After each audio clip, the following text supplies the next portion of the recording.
கமல்ஹாசன் வந்து இன்னைக்கு ஒரு நோட்டீஸ் ஒன்று கொடுக்குறாரு. இதுக்கப்புறமா என்ன உலக நாயகன்னு கூப்பிடக்கூடாது, கமல்ஹாசன் கமல் இல்லைன்னா KH. கமல் சார் இந்த மாதிரி ஒரு அறிக்கை கொடுக்கணும்னா அவர் ஆரம்ப காலத்திலேயே கொடுத்துருக்கணும். அஜித் சார் வந்து தன்னுடைய ஏர்லி ஸ்டேஜ்லேயே வந்து என்ன தலைன்னு கூப்பிடாதீங்க, ரசிகர் மன்றத்தை கலைச்சிட்டாரு, இந்த மாதிரி நிறைய விஷயங்கள் பண்ணார். அஜித் சார் தைரியமா பண்ணாரு. ஆனா கமல் சார் ஏன் ஆரம்ப காலத்துல சொல்லாம இப்ப 70 வயசு கிட்டது, இன்னைக்கு 70 வயசு கமல் சாருக்கு.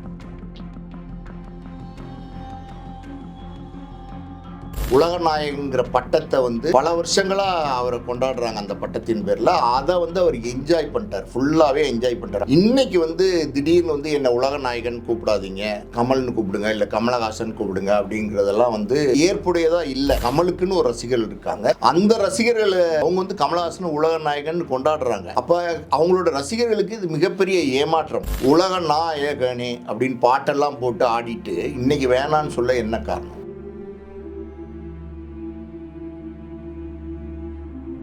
மாஸ் ஹீரோஸ்க்கு முன்னாடி போடுற இந்த டைட்டில் கார்டு வந்து மிக அவசியமான ஒன்றா சார்? இப்போ சூப்பர் ஸ்டார் ரஜினிகாந்த் அப்படின்னு சொன்னீங்கன்னா அதுக்கு அவர் தகுதியானவர். இப்போ கமலஹாசன் சொன்னீங்கன்னா உலக நாயகன் இன்னைக்கு வேணான்ட்டாரு, ஆனால் அவரோட இனிமேவும் உலக நாயகன் தான் அவரை கூப்பிடுவாங்க. புரட்சி தலைவர். இப்போ வந்து நடிகர் திலகம் சிவாஜி கணேசன். இப்போ விஜய் வந்து இவ்வளோ பெரிய சாதனை பண்ணிட்டாரு, தளபதிங்கிறாரு. சின்ன தளபதியிலேருந்து தளபதி ஆயிட்டாரு. இப்போ அஜித் வந்து தலைங்கிறாங்க. ஓகே, இப்போ நான் கேட்குறேன், பரத்துக்குலாம் எதுக்கு டைட்டில்? அப்புறம் வந்து நாளைக்கு வந்து கவின் ஒரு டைட்டில் போடுவார், தனுஷ் ஒரு டைட்டில், ஜெயம் ரவி ஒரு டைட்டில்.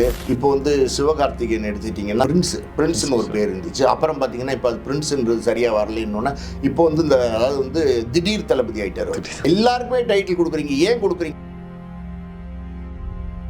ஒரு விஷயம், முக்கியமான விஷயம் சொல்லணும். இப்போ ரஜினி சாரை பொறுத்த வரைக்கும் பைரவி படத்தில் சூப்பர் ஸ்டார்னு பட்டம் போட்டு அட்வர்டைஸ்மெண்ட் வால் போஸ்ட்லாம் ஒட்டும் போது, சார் என்ன சார் என்னை போய் சூப்பர் ஸ்டார்னு போட்டிருக்கீங்க? ஏன்னா அப்போ வந்து எம்ஜிஆர், சிவாஜி கணேசன்லாம் நடிச்சுக்கிட்டு இருக்கிற காலகட்டம். இவ்வளோ பெரிய ஆளுமையான நடிகர்லாம் நடிச்சுட்டு இருக்கும்போது என்ன போய் சூப்பர் ஸ்டார்னு போட்டிருக்கீங்களே சார், ஏதாவது அவங்களாம் ஏதாவது தப்பாக நினைச்சிட்டு போகிறாங்க சார் அப்படின்னு சொல்லிட்டு அந்த பட்டத்தை ஏற்றுக்கிறதுக்கு ரஜினி சார் அன்னைக்கு பயந்தார்.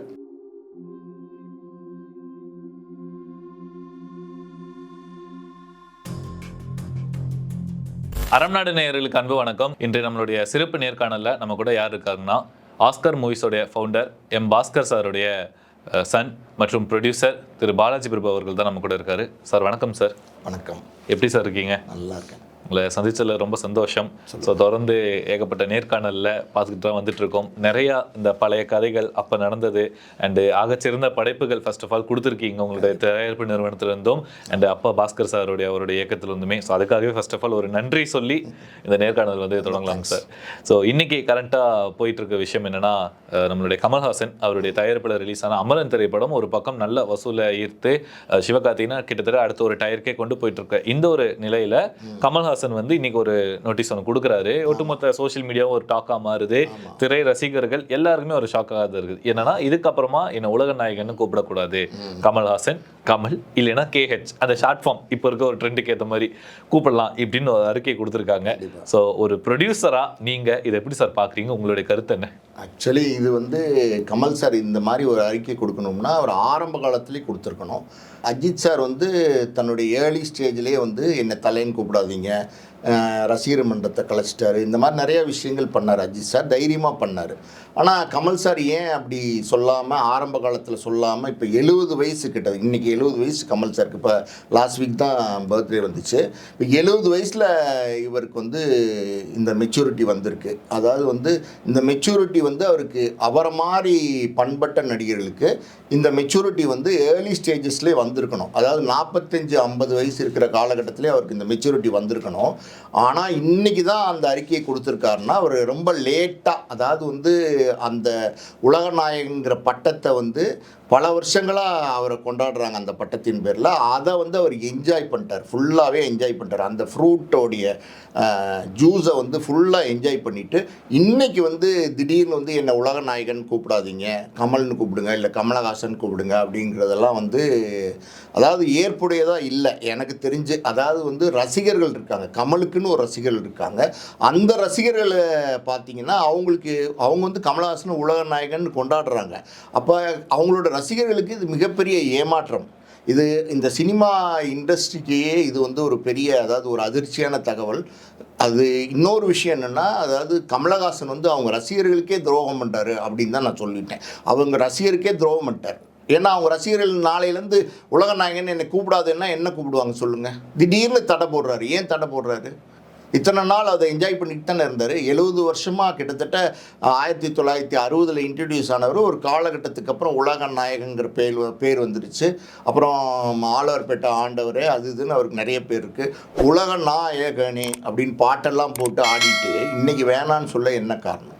இதை ஒரு உண்மையாலுமே ரசிகர்கள் செய்கிற துரோகம் சார். இந்த top heroes, mass heroes Tamil சினிமாவில் ஒரு லிஸ்ட் எடுத்தோம்னா அவங்க எல்லாத்தோடைய பேருக்கு முன்னாடி ஒரு அடைமொழியாக இந்த பட்டம் வந்து ஒரு முக்கிய ஒரு ப்ளேவே பண்ணுது. அதாவது ஒரு டைட்டில் கார்டில் வந்து அவங்க பேர் வரக்கு முன்னாடியே வந்து அவங்களோட அடைமொழி தான் வருது. இந்த நேரத்தில் நான் இந்த ஒரு விஷயத்தையும் இங்கே ஹைலைட்டாக பண்ணணும்னு விரும்புகிறேன் சார். இன்னைக்கு தமிழ் சினிமாவில் எல்லாருமே கொண்டாடுறப்படுற ஒரு டாப் மோஸ்ட் ஐகான், குளோபல் ஸ்டார்னே சொல்லலாம், ரஜினிகாந்த் சாருக்கு சூப்பர் ஸ்டார் அப்படிங்கிற டைட்டிலே வந்து உங்களுடைய தந்தை எம் பாஸ்கர் சாருடைய டைரக்ஷனில், அவருடைய முதல் டைரக்ஷன், ரஜினி சார் முதல் முறை ஹீரோவா, சோலோ ஹீரோவா இன்ட்ரடியூஸ் ஆன பைரவி திரைப்படத்தில் தான் அந்த டைட்டில் கார்டோட வந்து இன்ட்ரடியூஸ் ஆகி இன்னைக்கு அவர் பெரிய சூப்பர் ஸ்டார், எல்லாத்துக்குமே தெரிஞ்ச சூப்பர் ஸ்டார். ஆனால் அப்பேற்பட்ட சூப்பர் ஸ்டாரை ஃபர்ஸ்ட் இன்ட்ரடியூஸ் பண்ணி அந்த டைட்டில் கார்டில் போட்ட பெருமை உங்களுக்கு தான், தந்தைக்கு தான் சேரும். ஸோ இந்த மாஸ் ஹீரோஸ்க்கு முன்னாடி போடுற இந்த டைட்டில் கார்டு வந்து மிக அவசியமான ஒன்றா சார்? இல்லை வந்து அது என்ன ஒரு லா ஆஃப் அட்ராக்ஷனுக்காக அது போடுற மாதிரி இருக்கா?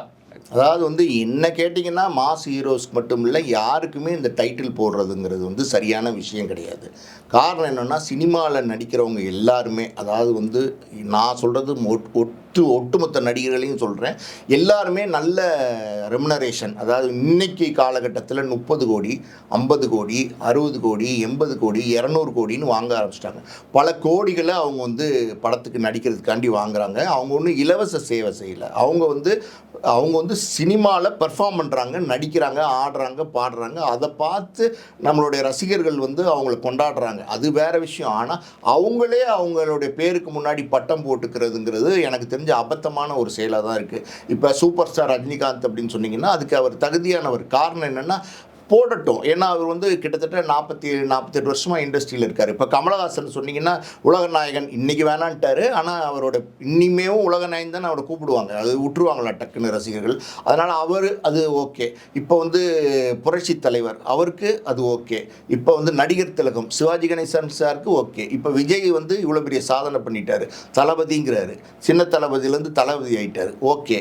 இப்போ அஜித் வந்து தலைங்கிறாங்க, ஓகே. இப்போ நான் கேட்குறேன், பரத்துக்கெலாம் எதுக்கு டைட்டில்? அப்புறம் வந்து நாளைக்கு வந்து கவின் ஒரு டைட்டில் போடுவார்.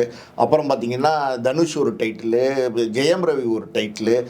நான் கேட்குறேன் சார், பவர் ஸ்டார்னு ஒரு டைட்டில் போடுறீங்க. யாருக்கு? சீனிவாசன் ஒரு காமெடி நடிகருக்கு. அவர் என்ன பவர் ஸ்டாரு? அவர் என்ன பவராக என்ன கொடுத்துட்டாரு, என்ன பண்ணிட்டார் இந்த மக்களுக்கு? அவருக்கு போய் ஒரு பவர் ஸ்டார்னு கொடுக்குறீங்க. தவக்காலேன்னு ஒரு ஆர்டிஸ்ட் வந்து அவனுக்கு ஒரு டைட்டில் கொடுக்குறீங்க. எல்லாருக்குமே டைட்டில் கொடுக்குறீங்க. ஏன் கொடுக்குறீங்க? அவங்க சம்பளம் வாங்கிட்டு தானே நடிக்கிறாங்க. அவங்க வந்து இலவசமாக ஒன்றும் நடிக்கலையே. இப்போ ஒரு தயாரிப்பாளர் இருக்கார். அவர் ஒரு உதாரணத்துக்கு ரஜினி சாரோ கமல் சாரோ இல்லை விஜய் சாரோ யாரோ ஒருத்தவங்க, அவங்களுடைய ஆரம்ப காலத்தில் அவருக்கு ஏனியாக இருந்த உதவியாக இருந்த தயாரிப்பாளர்கள், அப்படி ஒரு தயாரிப்பாளருக்கோ அப்படி ஒரு டைரக்டருக்கோ இலவசமாக ஒரு படம் இன்றைக்கி நடிச்சு கொடுப்பாங்களா? அவங்களுக்கு உதவி பண்ணுவாங்களா? வேணாம், ஒரு 4-5 பேரை சேர்த்து நான் வந்து இலவசமாக நடித்து கொடுக்குறேன்னு சொல்லுவாங்களா? எதுவும் அதாவது வந்து இலவசமாக நடித்து கொடுக்கறதுக்கு அவங்க தயாராக இல்லை.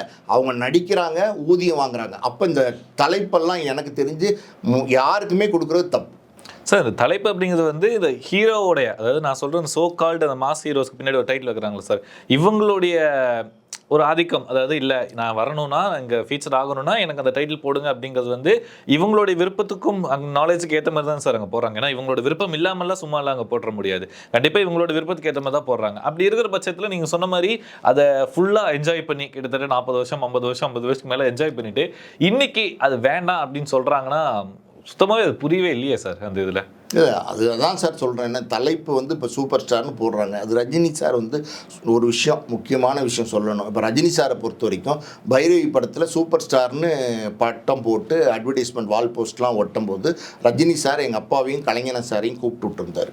ரிலீஸ் ஆன புதுசில் தானு சார் தான் அந்த பட்டம் கொடுத்துருந்தாரு. ஏன்னா அந்த படத்தினுடைய சென்னை டிஸ்ட்ரிபியூட்டர் தானு சார் தான். அப்போ அப்பாவையும் கலைஞன சாரையும் ரஜினி சார் கூப்பிட்டு, சார் என்ன சார் என்னையை போய் சூப்பர் ஸ்டார்னு போட்டிருக்கீங்க? ஏன்னா அப்போ வந்து எம்ஜிஆர் சிவாஜி கணேசன்லாம் நடிச்சுக்கிட்டு இருக்கிற காலகட்டம். இவ்வளோ பெரிய ஆளுமையான நடிகர்லாம் நடிச்சிட்டு இருக்கும்போது என்ன போய் சூப்பர் ஸ்டார்னு போட்டிருக்கீங்களே சார், ஏதாவது அவங்களாம் ஏதாவது தப்பாக நினச்சிட்டு போகிறாங்க சார் அப்படின்னு சொல்லிட்டு அந்த பட்டத்தை ஏற்றுக்கிறதுக்கு ரஜினி சார் அன்றைக்கி பயந்தார், தயங்கினார். அது அப்போ வேண்டான்னு சொல்லுங்கன்னு சொன்னார். நான் அப்பாவும் கலைஞான சாரும் தானு சார்கிட்ட போய் இந்த பட்டம் வேணாங்கிறாரு ரஜினி சார் அப்படின்னு சொன்னபோது தானு சார் சொன்னார், இல்லை அவர் இதுக்கு தகுதியான ஆள் தான், நீங்கள் நாளைய சினிமாவை ஆள போகிற தகுதியான ஹீரோ தான் ரஜினிகாந்த், அதனால் இந்த பட்டம் அவருக்கு இருக்கட்டும் அப்படின்னு சொல்லி அந்த பட்டத்தை எடுக்க மறுத்தது தானு சார் தான். அப்படியே அவர் பட்டம் போடும்போது ஏற்றுக்க மறுத்தார். ஆனால் அவர் பட்டம் வந்து பிற்காலத்தில் அதுவே சூப்பர் ஸ்டார் ரஜினிகாந்த்னே சொல்ல வேணாம், சூப்பர் ஸ்டார்னு சொன்னாலே ரஜினிகாந்த் தான் அப்படிங்கிற மாதிரி மாறி போச்சு. புரியுதா உங்களுக்கு? சில நடிகர்கள் இருக்காங்க ஆரம்பத்துலேருந்தே தலைப்பு போட்டுக்கிறாங்க, அதெல்லாம் பண்ணிக்கிறாங்க. எனக்கு தெரிஞ்ச இன்னொரு உதாரணம் சொல்கிறேன். நான் வந்து என்னோடய பிரதர் வந்து தோட்டான்னு ஒரு படம் பண்ணார். அவர் பேர் மாரியப்பா பாபு, என்னோடய பிரதர் பேர். அந்த படத்தில் ஜீவன் ஒரு நடிகர் நடிக்கிறார். அந்த நடிகர் என்னென்ன படம் நடிச்சிருக்காருன்னா, முதல்ல யூனிவர்சிட்டின்னு ஒரு படம் நடிக்கிறார். பார்த்தீங்கன்னா அது அவ்வளோ சுமாராக இருக்கும். ரெண்டாவது வந்து காக்க காக்கல வில்லனாக நடிக்கிறார். மூணாவது வந்து நாங்கள் வந்து தோட்டாக்கு புக் பண்ணுறோம், சில காரணங்களால் கொஞ்சம் ப்ராஜெக்ட் தள்ளி போகுது. இதுக்கு நடுவில் திருட்டு பயிலேன்னு ஒரு படம் பண்ணுறாரு, நாணவல்லிலேன்னு ஒரு படம் பண்ணுறாரு. இந்த 2 படம் பண்ணதுக்கப்புறம் அவர் வந்து சூப்பர் ஸ்டாராக அவர் நினச்சிக்கிறாரு. அவர் வந்து எல்லாத்துட்டையும் என்ன சொல்கிறாரு, மிரட்டல் ஸ்டார், மிரட்டல் நாயகன், மிரட்டல் நாயகன் ஜீவன் போட சொல்கிறாரு. அவர் மிரட்டல் நாயகன் ஜீவன்னா அவர் எனக்கு ஒன்றும் புரியல, இந்த பட்டத்தில் மிரட்டல் நாயகன் ஜீவன் அவர் போட சொல்கிறார். எங்களையே போடுங்கன்னு கம்பல் பண்ணார். அவர் மிரட்டல் நாயகன் அவர் என்ன பண்ணிட்டாரு இந்த சொசைட்டிக்கு? இல்லை யாரை மிரட்டுறாரு? இந்த மிரட்டல் நாயகங்கிற பேர் வந்து எப்படி வந்து பொருந்தும்? சூப்பர் ஸ்டாருங்கிறது ஒரு காமனான வேர்டு. மிரட்டல் நாயகன்னா அப்போ நீ யாரை மிரட்டுற? ஆடியன்ஸை மிரட்டுறியா, தயாரிப்பாளரை மிரட்டுறியா, இல்லை வந்து ரசிகர்களை மிரட்டுறியா, இல்லை இந்த சொசைட்டியை மிரட்டுறியா? யாரை நீ மிரட்டுற? யாரை நீ மிரட்ட முடியும்? 4 படங்க, எண்ணி 4 படம் நடித்த ஒரு ஹீரோக்கு தன்னை மிரட்டல் நாயகன் போட்டால் சந்தோஷமாக இருக்குது. அப்போ எப்படி இருக்குது பாருங்கள் ஹீரோஸோட மனநிலை. அதுலயும் 2 படங்கள் தான் நீங்க சொன்ன மாதிரி ஜீவன் அப்படிங்கிற நடிகரோட 2 படங்கள் தான் வந்து சோலோ ஹீரோவா ஓடின ஒரு திரைப்படம். நானவன் இல்லையும் திருட்டு பயில. சோ அந்த டைம்ல அப்பவே இவ்வளவு டிமாண்ட் வைக்கிறாங்களா சார்? இப்போ வரைக்கும் இவ்வளவு டிமாண்ட் வச்சார் அந்த நடிகர். அந்த நடிகர் மிரட்டல் நாயகனா அவர் சந்தோஷப்பட்டுக்கிறார். அதில் மிரட்டல் நாயகன் போடுங்கன்னு இப்போ என்ன சொல்வீங்க நீங்கள்? இப்போ அந்த டிமாண்ட் வந்து இப்போ இருக்க இந்த இளம் தலைமுறை ஹீரோஸ்க்கும் அது தொடருதா சார்? சார் எல்லாமே டிமாண்ட் பண்ணுறாங்க சார். எனக்கு அதாவது ஒரு பட்டத்தை கூப்பிட்டு போட சொல்லி எல்லாருமே சொல்கிறாங்க. புதுசாக வரவங்க கூட ஏதாவது ஒரு பட்டத்தை வச்சுக்கிறாங்க. அதாவது வந்து சின்ன தளபதி, அவர் வந்து சின்ன தளபதி. இப்போ வந்து சிவகார்த்திகேயன் எடுத்துக்கிட்டிங்கன்னா அவருக்கு வந்து என்னமோ ஒரு பேர் டார்லிங் அது ஒரு பேர் இருந்துச்சு. அதுக்கு பிரின்ஸ்னு ஒரு பேர் இருந்துச்சு. அப்புறம் பார்த்தீங்கன்னா இப்போ அது பிரின்ஸுன்றது சரியாக வரலன்னொன்னே இப்போ வந்து இந்த அதாவது வந்து திடீர் தளபதி ஆகிட்டார். இதெல்லாம் திடீர் தளபதி. ஏதாவது வந்து வீட்டில் வந்து ஏதாவது ஃபுட்டு இல்லைன்னா, காலையில் டிஃபன் இல்லைன்னா என்ன பண்ணுவாங்கன்னா, டக்குன்னு வந்து இந்த பழைய இட்லியெல்லாம் தண்ணியில் பிசைஞ்சு டப்புன்னு ஒரு வெங்காயம், தக்காளி, மிளகாலாம் போட்டு தாளித்து எடுத்துருவாங்க. அதாவது திடீர் உப்புமா. அந்த மாதிரி இவர் வந்து திடீர் தளபதி. ஸோ இந்த டைட்டில் வந்து இந்த ஹீரோஸ் கோடைய டிமாண்ட்ல நடந்துட்டு இருக்கிறதுனால ஷூட்டிங் ஸ்பாட்லேயும் அவங்களோட ஆதிக்கம் வந்து தொடருது. ஆதிக்கம் தொடர்றதோட அட்ராசிட்டிஸ் ரொம்ப அதிகமாக நடக்குதா சார்? ஏன்னா கிட்டத்தட்ட ரஜினி சார் பீரியட்லேருந்தே நீங்கள் இண்டஸ்ட்ரியில் இருக்கீங்க. ஸோ அதான் இப்போ வரைக்குமே தொடர்ந்துட்டு இருக்கா? அட்ராசிட்டிஸ் என்னெல்லாம் பண்ணுறாங்க இப்போ இருக்கிறவங்க? அட்ராசிட்டிஸ் எல்லாம் வந்து அந்த காலத்துலேருந்தே இருக்குது சார். அதாவது வந்து ஒரு சில நடிகர்கள், குறிப்பாக ரஜினி சார் மாதிரிலாம் ஆளுங்கள்லாம் வந்து அட்ராசிட்டிஸ்லாம் பண்ணுறதில்ல. இப்போ விஜய் சார்லாம் பார்த்தீங்கன்னா ஆரம்பத்துலேருந்தே அவங்க ஃபாதர் வந்து ப்ரொடியூசர் டைரக்டர் வந்ததுனால, சினிமா பேக்ரவுண்ட்லேருந்து வந்ததுனால அவரெல்லாம் அந்த மாதிரி பண்ணுறதில்ல. வந்தால் ஷூட்டிங் டைம் நடிக்கிறாரு, அவருடைய கால் ஷீட்டை ஆனர் பண்ணுறாரு, போயிடுறாரு. தேதி கொடுத்தா வந்து நடிக்கிறார், அதெல்லாம் பண்ணுறாரு. இப்போ அஜித் அப்படி தான் பண்ணுறாரு. எல்லாம் பார்த்திங்கன்னா சின்சியராக இருக்காங்க. தொழிலில் நிறையா சின்சியரிட்டி வந்துருச்சு. ஆனால் அந்த காலத்து நடிகர்களில் கார்த்திகை சொல்லுவாங்க, அதாவது தேதி கொடுக்க வேண்டியது, அந்த தேதிக்கு வராமல் இருக்க வேண்டியது, எல்லா தயாரிப்பாளரையும் போட்டு சாகடிச்சார் கார்த்திக். இதுதான் உண்மை. அந்த காலத்தில் கார்த்திக் சாரை வச்சு படம் எடுத்த எல்லா தயாரிப்பாளரையுமே போட்டு கொலையாக கொன்னார். பட் சார் நவரச நாயகன் அப்படிங்கிற அது ஒரு டைட்டிலோட சொல்கிறேன் சார். நவரச நாயகன் கார்த்திக் நீங்கள் சொல்கிறீங்க இவ்வளோ டார்ச்சர் கொடுத்தாருன்னு. ஆனால் அந்த ஒரு பீரியட் ஆஃப் டைமில் அந்த ஒரு 80s, இந்த 2000, 2001 சமயம் வரைக்குமே தொடர்ந்து ஹிட் படங்கள் நிறைய நடித்து அவருக்குன்னு ஒரு ஃபேன் பேஸ் மார்க்கெட்டில் இருந்தது சார்.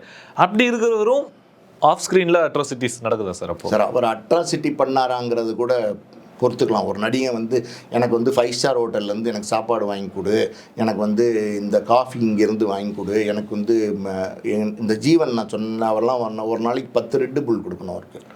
ஆமாம், அதை வாங்கி வச்சுப்பார். இந்த மாதிரிலாம் நிறைய இருக்குது. இந்த மாதிரிலாம் கேட்டால் கூட பரவாயில்ல, ஏதோ கேட்குறாங்க, 500 1000 2000 வாங்கி கொடுத்துடலான்னு முடிவு பண்ணிட்டு விட்டுடலாம். அந்த காலத்தில் அம்பிகா ராதாலாம் இருந்தாங்க இல்லையா, அவங்கெல்லாம் பார்த்தீங்கன்னா அவங்க ஒரு ஹோட்டல் சொல்லுவாங்க, ரஞ்சித் ஹோட்டலில் வாங்கிட்டு வாங்க, இந்த இது மாரிஸ் ஹோட்டலில் வாங்கிட்டு வாங்க, பார்க் ஷெரட்டானில் வாங்கிட்டு வாங்க, இப்படி சொல்லுவாங்க அந்த காலத்தில். அவங்கெல்லாம் அங்கேருந்து சாப்பாடு வரணும். ஏன்னா அவங்க வந்து யூனிட் சாப்பாடு சாப்பிட மாட்டாங்க. அப்படி யூனிட் சாப்பாடு சாப்பிடலைன்னா அவங்க வீட்டிலேருந்து சமைச்சு கொண்டு வர வேண்டியது தானே. ப்ரொடியூசர் காஸ்ட்டில் 2000 3000 1000 இது செலவழிக்கிறது, இதை கூட நம்ம பொறுத்துக்கலாம். அதாவது வந்து உங்களுக்கு ஷூட்டிங் டேட்ஸை கொடுத்துட்டு அதை ஹானர் பண்ணாமல் அன்றைக்கி ஃபுல்லாக வராமல் இருந்தால் ஒரு ஷூட்டிங்கில் எவ்வளோ நஷ்டமாகும், ஒரு ப்ரொடியூசருக்கு எவ்வளோ லாஸ் ஆகும். அன்றைக்கே ஒரு நாள் ஃபுல்லாக ஷூட்டிங்கை இது பண்ணிவிட்டு அதை நடத்த முடியலன்னா அதாவது லட்சக்கணக்கில் நஷ்டமாகும். ஒரு நிரசன உண்மைகளையும் வந்து எடுத்து உரைத்ததுக்கும் எங்கள் சேனலுக்கு வந்து உங்களுடைய பொன்னான நேரம் கொடுத்ததுக்கும் ரொம்ப ரொம்ப நன்றி சார். கண்டிப்பாக இன்னொரு நேர்காணலையும் இந்த மாதிரி பல அப்டேட்ஸோடு நம்ம வந்து சந்திக்கலாம் சார். நேரம் கொடுத்ததுக்கு ரொம்ப நன்றி சார். நன்றி.